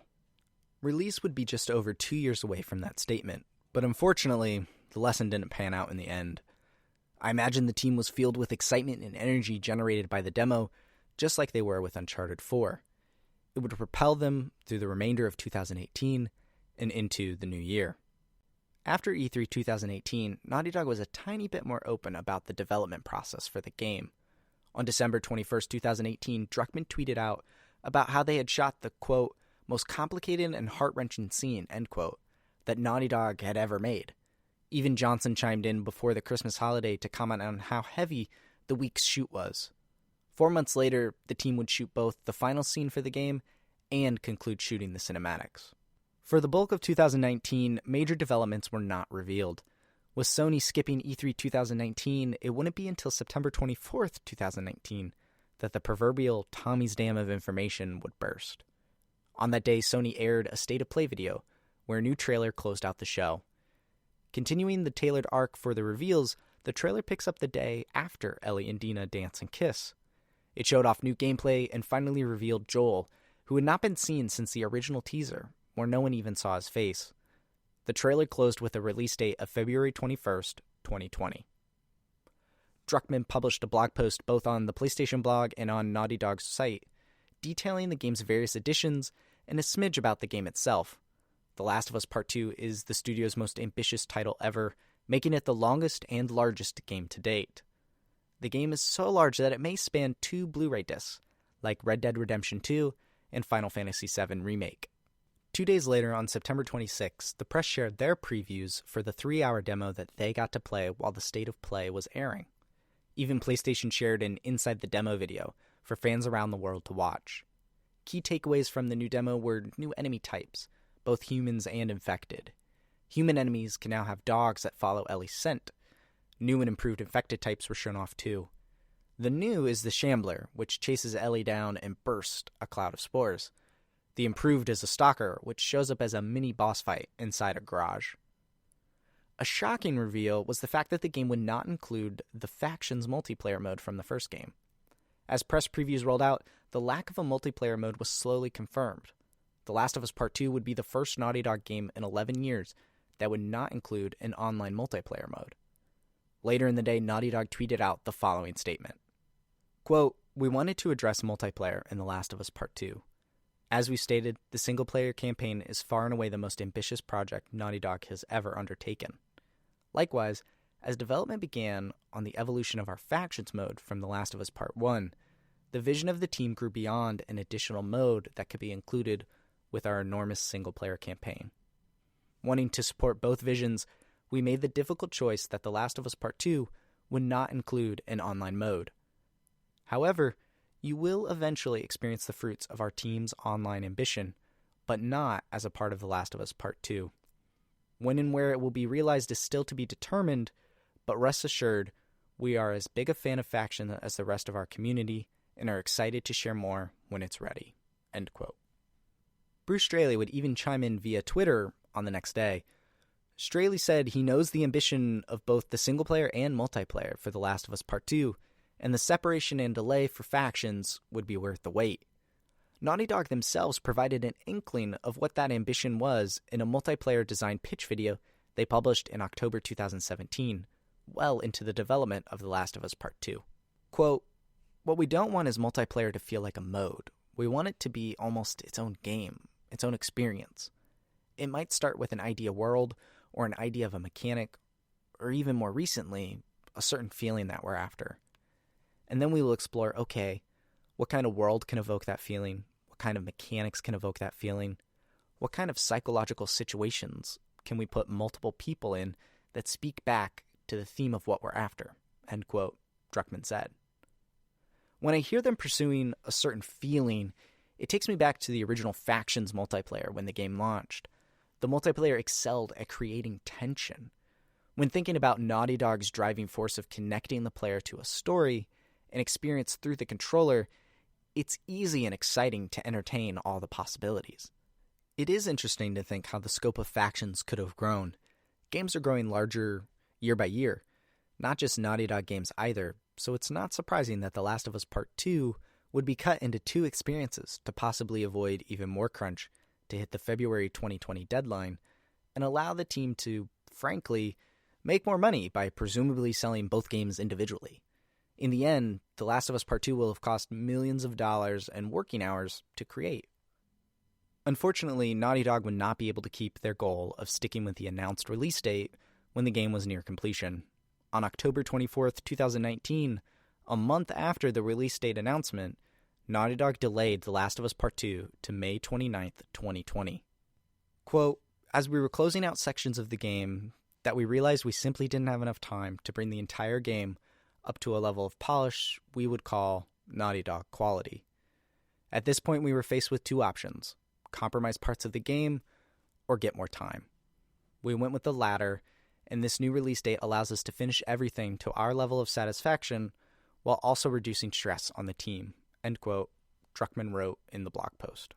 The delay allowed Naughty Dog to make the game they wanted to without having to cut corners.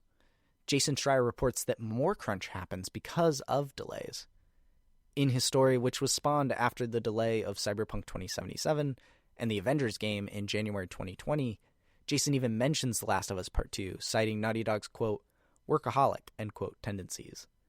These tendencies would come to light in the coming months. Coming into 2020, the excitement for The Last of Us Part 2 began mounting to new heights. In February, I ended up buying my first 4K TV, which unexpectedly brought my hype to the top. In earnest, it got the ball rolling on this whole piece. The original game would even win quite a few Game of the Decade awards as the 2010s came to a close. As May 29th drew closer and closer, Naughty Dog and PlayStation wanted to give fans hands-on time with the game. They planned to attend PAX East 2020 in Boston and give fans an hour-long demo, the same snowy patrol demo that the press played back in September. This would not come to pass, though, as Sony made the decision to withdraw from PAX East due to safety concerns related to COVID-19. Naughty Dog did state that they would have more to show closer to the game's release. The next chunk of news would seemingly come out of nowhere. On March 5th, 2020, HBO announced that Druckmann and Craig Mazin, the creator behind the network's Chernobyl, would be turning The Last of Us into a television series for HBO. This would replace the film announced nearly 6 years prior. It's not hard to imagine that having Gross and Shannon Woodward at Naughty Dog helped bring Druckmann, Mazin, and HBO together at a table, since they are both involved with successful HBO series. With a sequel on the horizon, there's even a chance the show could include narrative from it. Almost a week later, Druckmann would announce that composer Gustavo Santaolalla would be doing the music for the show as well. Mazin briefly discussed when the show would ramp up production on his podcast Script Notes with John August. At the top of the episode that aired on March 10th, Mazin mentioned how the story needed length that a movie could not provide, hence the decision to make it into a show. The production should kick off in earnest when The Last of Us Part 2 wraps its own production in April or May. I'd imagine that Druckmann would focus on the show and its efforts, while Naughty Dog pursues the multiplayer game revolving around factions. Endure and survive. It wouldn't be a cornerstone AAA game release without the Jason Schreier article on the studio's crunch, and The Last of Us Part 2 is no exception. On March 12, 2020, over 2 months before the game was scheduled to be released, Jason published his crunch expose on Kotaku. I recommend reading it. To try and avoid crunch, Druckmann and the leads planned out as much of the game as early as possible. Narrative beats and features were planned out up front. But before the E3 2018 demo, Naughty Dog ran playtests. It was during this time that the studio realized that certain characters were not clicking with the audience, narrative beats weren't matching up. So Druckmann and the lead team began making changes, and the scope of the game grew. It needed more time and space for the narrative to develop, and thus more game to tell the story on the stick. While this kind of revision is normal in game development, it adds months of work. Jason reports that by the end of 2018, nearly a year and a half before the game would release, most of Naughty Dog was in crunch mode. This doesn't mean that Naughty Dog would be in sustained crunch for a year and a half, but it does provide a glimpse into the mindset of the studio. From the article, it sounds like bottlenecks in the pipeline played a factor, whether waiting to get feedback from a lead or having more pressing work plopped onto the desk. It sounds like the studio struggled with how to juggle so many tasks and move forward at a reasonable pace. Schreier goes on to talk about how Naughty Dog had lost 14 of the 20 non-lead designers from Uncharted 4 since its release. The loss of talent had resulted in hiring less experienced employees, which had a much steeper learning curve to nail down the perfectionism that is a staple at the studio. Even when the game was delayed from February to May, the crunch train did not slow down. Naughty Dog wanted to keep the pace. Schreier even reported that in mid-February, Naughty Dog was able to persuade Sony to delay its production of the game disc by 2 weeks, giving the team even more time for polish and crunch. The fallout after the article was an equally interesting time, filled with subtweets and Twitter threads. I feel like chronicling the entire fallout would not be beneficial to the entirety of this piece, but I will pull a few choice examples. The same day that Schreier published the article, former animator Jonathan Cooper created a thread on Twitter. He started with a tweet to the article and said, quote, "So proud to be a part of this studio," end quote. Later in the day is when Cooper sent out his thread. I've decided to copy it below for you to read and for posterity. Quote, "When I left Naughty Dog late last year, they threatened to withhold my final paycheck until I signed additional paperwork stating I wouldn't share their production practices. They finally relented when I assured them that this was most likely illegal. The truth is, I have no awful crunch tale. The story animators, as we were known, were averaging 46 hours a week when I left, and I personally never went over 55. The story team is super organized, and we reacted to whatever was thrown at us. That's not to say others weren't suffering. For the demo shown last September, the gameplay animators crunched more than I had ever seen and required weeks of recovery afterwards. One good friend of mine was hospitalized, at the time due to overwork. He still had over half a year to go. There have been others since. The reason I left is because I only want to work with the best.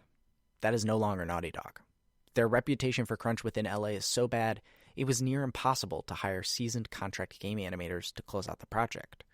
As such, we loaded up on film animators. While super talented, they lacked the technical design know-how to assemble scenes. Similarly, the design team ballooned with juniors to make up for the attrition of key roles. Every aspect of finishing this game took much longer due to the lack of game experience on the team. Don't get me wrong, these kids are mostly awesome and the best were great. It's just when the junior-senior ratio is out of balance, things can really grind, and more time is spent training than actually working. LA teams make sure and pick them up when all the contracts end.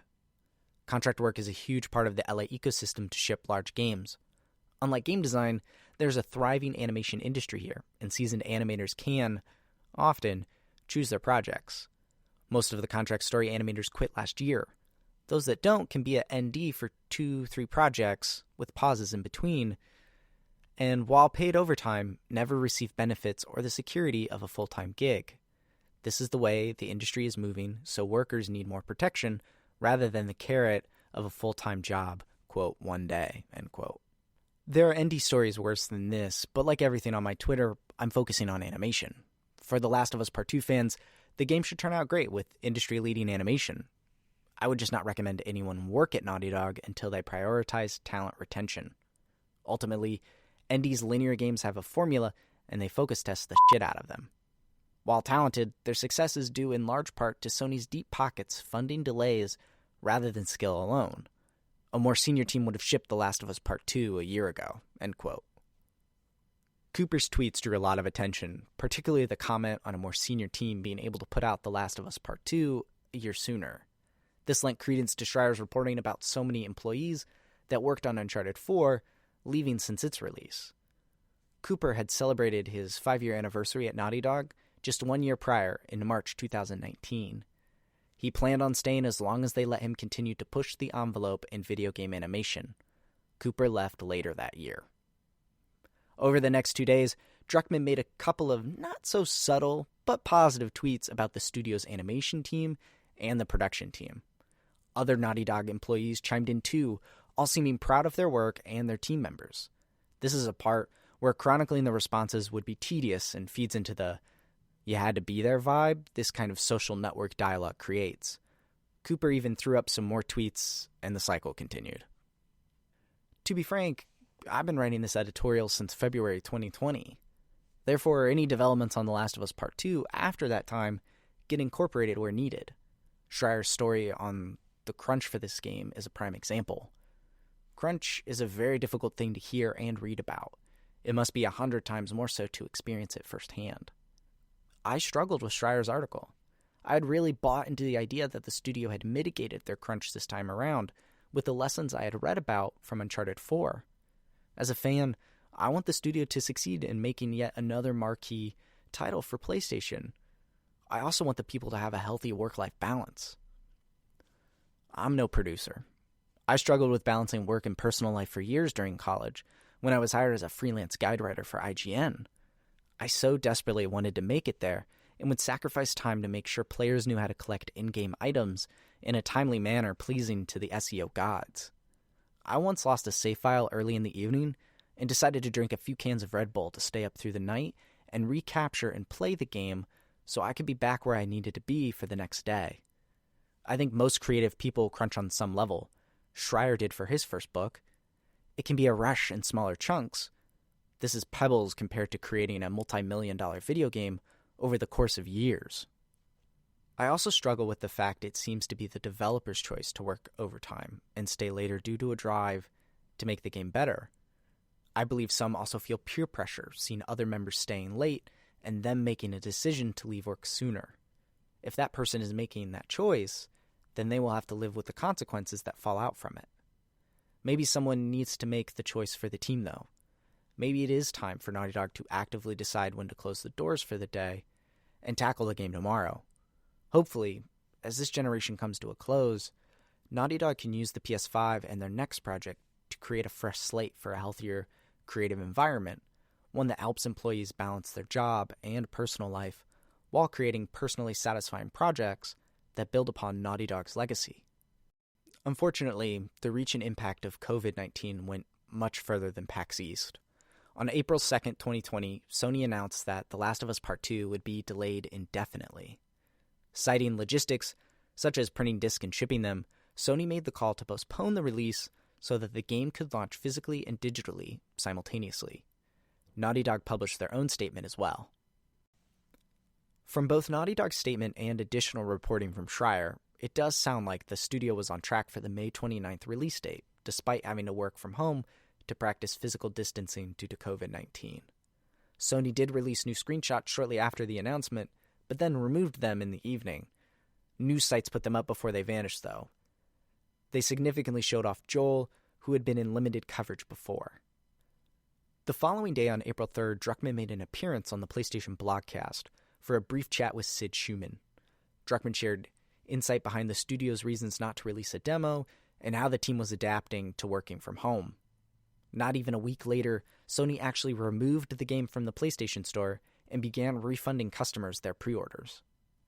It wouldn't be long until leaks began to happen for the game, now that it was stuck in limbo. The night after the indefinite delay, a few small clips leaked online, most notably revealing a small but unique-looking gameplay mechanic. Weeks later, on the weekend of April 25th, a, quote, huge chunk of unseen gameplay, various cutscenes, the release's main menu, and what appears to be unfinished multiplayer code, end quote, leaked online. While I did watch the first leak, I stayed away from the second leak with a 39.5-foot pole. The morning of April 27th is when the massive leak became widely discussed. Rumors surrounding the cause of the second leak claimed the source was a former employee upset over a payment dispute. This would be proven false by the end of the week. Naughty Dog would make a statement in regard to the leak later in the day. Quote, we know the last few days have been incredibly difficult for you. We feel the same. It's disappointing to see the release and sharing of pre-release footage from development. Do your best to avoid spoilers, and we ask that you don't spoil it for others. The Last of Us Part 2 will be in your hands soon. No matter what you see and hear, the final experience will be worth it. End quote. That same day, Sony would announce that June 19th, 2020 would be the new release date for The Last of Us Part 2. We may never know if the announcement came sooner than planned due to the leak the previous weekend. 3 weeks was not as long as I expected the indefinite delay to last, but having the game sooner was a bright spot on an otherwise cloudy day. On May 1st, Sony would confirm to GamesIndustry.biz that the leak did not originate from either company. The source of the leak obviously would not be identified due to an investigation. Just 2 days later, Schreier would share what he knew about the cause of the leak. According to a couple of Naughty Dog employees with direct knowledge of the event, the leak came about due to a security vulnerability in an older game's patch that allowed hackers access to Naughty Dog servers. This breach could have happened much earlier in April, since the smaller leak happened around then, but there's no telling when it actually occurred. The damage was already done. The Last of Us Part 2 went gold on May 4th, 2020, which means that the game is complete and ready to be printed onto a disc. Druckmann recorded a video that was shared on the official Naughty Dog Instagram account, with comments disabled, likely to avoid rampant spoilers polluting the post. Druckmann was emotional throughout the video. Going gold is often a key moment in development that is celebrated throughout the entire studio. But because the staff was still working from home due to COVID-19, the team was apart on the momentous day. Quote, the last thing I will say is no matter what you have seen, or heard, or read, nothing compares to playing this thing from beginning to end. It's a video game. You got to play it. End quote. Druckmann said in the video. Even the aftermath of the leak, with all the reductive, half-baked summaries and the clickbait outrage videos, context to the story is crucial to remember. The backbone of the stories Naughty Dog tells is the power of the medium in which they tell them. Video games. the best way to experience a story is the way it was intended. Throughout May, the promotional campaign kicked into high gear. Sony began publishing a series of Inside the videos that explored different elements of The Last of Us Part 2, including story and gameplay. The footage of the developers was clearly recorded before working from home was required for Naughty Dog, and the gameplay footage was recycled from older demos. Sony also revealed an exclusive PS4 Pro console that was embossed with Ellie's moth tattoo. The limited edition system would launch the same day as the game. I may or may not have pre-ordered one. On May 26, the press would announce that reviews for The Last of Us Part 2 would drop on June 12, 2020 at midnight, 1 week before the release date. The peak of pre-release promos would be the 23-minute state of play dedicated to The Last of Us Part 2 that aired on May 27, 2020. What would have normally been a day of press previews, videos, and podcasts was distilled down to a video narrated by Druckmann. The presentation gave a taste of the scope of Seattle and displayed the refinement Naughty Dog has been able to achieve after so many years of development and iteration. It ended with nearly 10 minutes of uncut, never-before-seen gameplay. The demo also confirmed that Vita still means life in the year 2038. The Last of Us Part 2 appears to be the culmination of years of evolution in the pursuit of excellence. Naughty Dog has pushed their design language wider and wider while keeping an obsessive eye on the little details. The game that is being released on June 19, 2020, is not the game that would have come out 2 or 3 years after the original game if the studio was able to keep two teams intact. This game stands on the shoulders of all the Naughty Dog PS4 titles before it, taking their lessons and experimentations to craft this long-awaited sequel. It is not a product of picking an idea after wrapping the Uncharted series, but a product of patience, dedication, and a willingness to learn and grow. It is also a game built on the backs of extremely hardworking developers, animators, producers, artists, and many, many more creators. All of Naughty Dog was unified under the goal of marrying the story and the gameplay. I don't know if it's going to be a good game. No one does yet. I can see, though, just how hard and how dedicated the team is to making a game they are proud of.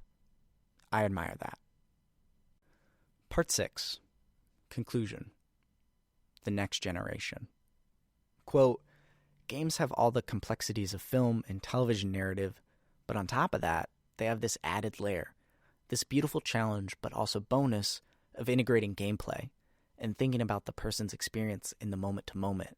That's unlike anything else and the best puzzle to solve in the world every day. End quote.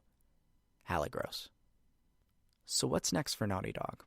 What have they learned over the course of the PS4 generation? I can't speak directly for Naughty Dog. They never replied to my request to talk or comment. After looking at their recent history, I feel like I can make some observations, though. The easiest answer is their next project. It's whatever the factions multiplayer evolved into during the development on The Last of Us Part 2. The shape that game will take is still shrouded in mystery, but the foundation of it is familiar and solid. Some have even inferred features from job postings over the years. Even as of this writing, Naughty Dog is looking for multiplayer gameplay and online systems programmers. What platform will it launch for? I have no idea. It could launch at the very end of the PS4's life in the holiday 2020 season. It could be a PS5 launch window title. It could be a cross-generational game. It's not a dissimilar situation to when the studio was co-developing a PS3 and a PS4 game at the start of this generation. While fun, it doesn't make too much sense to guess where this multiplayer game will actually be playable. I have no doubts that it will be revealed this year, though. Naughty Dog has not had a publicly unannounced game or project since The Last of Us was revealed in 2011. Granted, one could take their statement about factions not being in The Last of Us Part 2, but coming at a later time as an announcement. I suspect they will officially reveal it in some capacity this year. Work has presumably been done on it during the past 4 years, which can mean there is a shorter turnaround until release in the public eye. The real interesting question is what their follow-up project will be. This multiplayer game gives them time. Will their first PS5 game be another entry in an established IP, or will Naughty Dog make their first original IP in nearly a decade? I think a part of that depends on how The Last of Us Part 2 plays out, but I do think Naughty Dog will tackle a new IP for the new console, a clean slate as it were. The PS5 also seems to be providing an opportunity to change the design of games as well. Developers seem super positive after the March Road to PS5 talk from Mark Cerny, detailing the technical specs and Mark's vision for the next PlayStation. The SSD in particular seems to allow for a potentially radical shift in design with such instantaneous loading.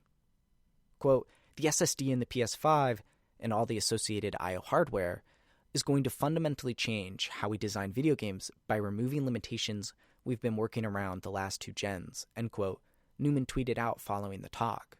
The talk surrounding the PS5 is electrifying. It's that new console buzz that wires every discussion. While the hardware has exciting potential, I find it equally exciting to think about what Naughty Dog is going to bring to the table. In Mark Cerny's talk, he discussed balancing revolution and evolution when designing the next generation of hardware. We can apply those same principles to Naughty Dog's game development. Naughty Dog has taken each new PlayStation generation as a chance to push themselves and the industry forward with new, exciting IP. From Crash on the PlayStation, Jak and Daxter on the PS2, and Uncharted and The Last of Us on the PS3, Naughty Dog has consistently put out 4 games and new IP on each console generation since 1996. The PS3 was a time of revolution for the studio. The Uncharted series took the team from cartoon platformers into a more realistic action-adventure genre. Uncharted 2 elevated the studio in the eyes of millions, from the guys that made Crash to a studio that made the definitive 2009 Game of the Year. Then they made The Last of Us, which fundamentally changed the studio and raised the bar for the video game industry. Naughty Dog kept pushing the revolution envelope with the PS3. During the PS4 generation, Naughty Dog went down the path of evolution. The franchises they made games for were incredibly well established and beloved. It was a time for honing their technique. Their eye for detail became sharper, laser focused on making their worlds tangible. Storytelling matured alongside their gameplay design as the two became intrinsically intertwined. What will the PS5 symbolize for Naughty Dog? We'll have to wait and see. I can imagine another period of revolution, while using their new skills they evolved and honed during the PS4 to push themselves into bold new direction. Staying within Uncharted and The Last of Us allowed Naughty Dog to evolve as a studio. On paper, that sounds like the easier path, far easier to market and design for 2 well-established series than coming up with a completely new IP. I think the decision to evolve their technique and style with beloved franchises was wise. Naughty Dog has been able to elevate their games. Uncharted 4 humanized Nathan in ways they never had on the PS3. They also pushed the pulp action adventure to new gameplay heights with a fluidity impossible on previous hardware. Wide linearity gave players more choice and put more of the story in the palms of people's hands instead of on their screen. Despite giving the player more choice in how to play, Naughty Dog has told the stories they want to tell. With a clear narrative vision, the team was able to focus on how to elicit empathy through gameplay. The Last of Us changed the future of the studio. It put them on the path they took during the PS4. Druckmann's idea from 2004 at Carnegie Mellon University turned into a game that would change the future of Naughty Dog. As the sequel gets ready to close down Naughty Dog's journey on the PS4, it remains clear that the team will continue to pursue single-player, narrative-driven games. The technology may change, the game worlds may get larger and more intricate, the platforms may evolve, but Naughty Dog is firmly rooted in their goal. They want to tell stories that make players connect on an emotional level in the best medium for that goal.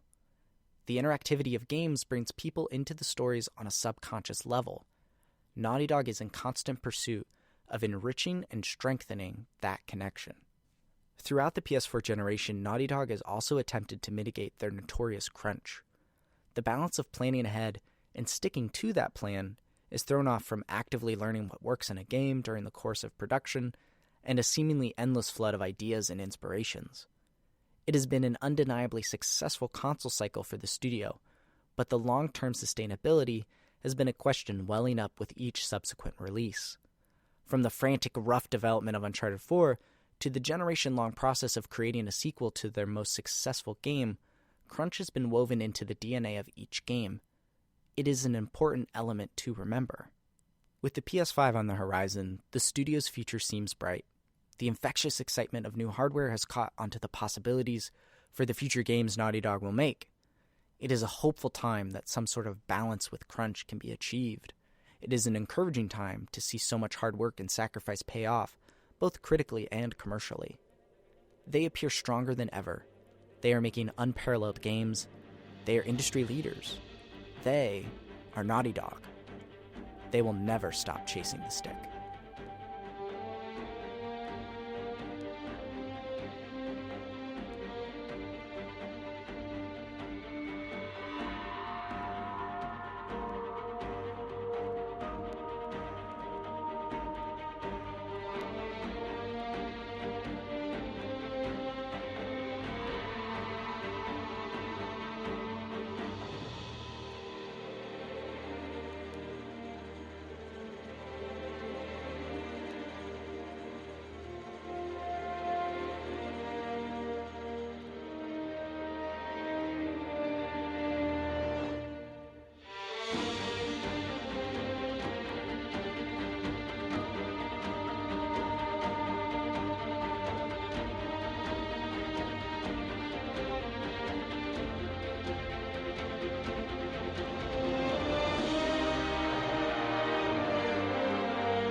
Epilogue. I want to thank my wife Abby for supporting and dealing with me while I've been consumed by this story. From the early mornings of writing to the hours of replaying Naughty Dog's games, she has never stopped supporting me. This story, let alone this website, would not exist without her unwavering support. You have endlessly encouraged me to chase after my own stick. Thank you, Abby. This means more to me than you'll ever know. I love you. I want to thank my friend Logan for helping edit this story and putting up with my incessant thoughts and comments about Naughty Dog during these past 4 months. Really, he's been putting up with that for the whole PS4 generation. Logan made this story better than I ever could have alone. Thank you. Thank you to Michael Rees, Mario Rivera, Kevin Hine, Colin Moriarty, Greg Miller, Jason Schreier, Federico Vitici, Stephen Hackett, and Mike Hurley for being a fountain of inspiration and motivation. Thank you, Neil and Bruce, for everything that you both have done. I want to thank Naughty Dog, every single team member that has worked there at any point, especially during this last decade, where this entire history takes place. You all have helped shape the worlds that I love to experience the most. Your work, both on and off the screen, does not go unnoticed. Keep chasing the stick. And thank you for listening to this whole thing. This is the largest, most researched story I have ever written. It means the world to me that you would take the time to listen to it. Thank you. Sic parvis magna. Endure and survive. All right, everybody. That's a wrap.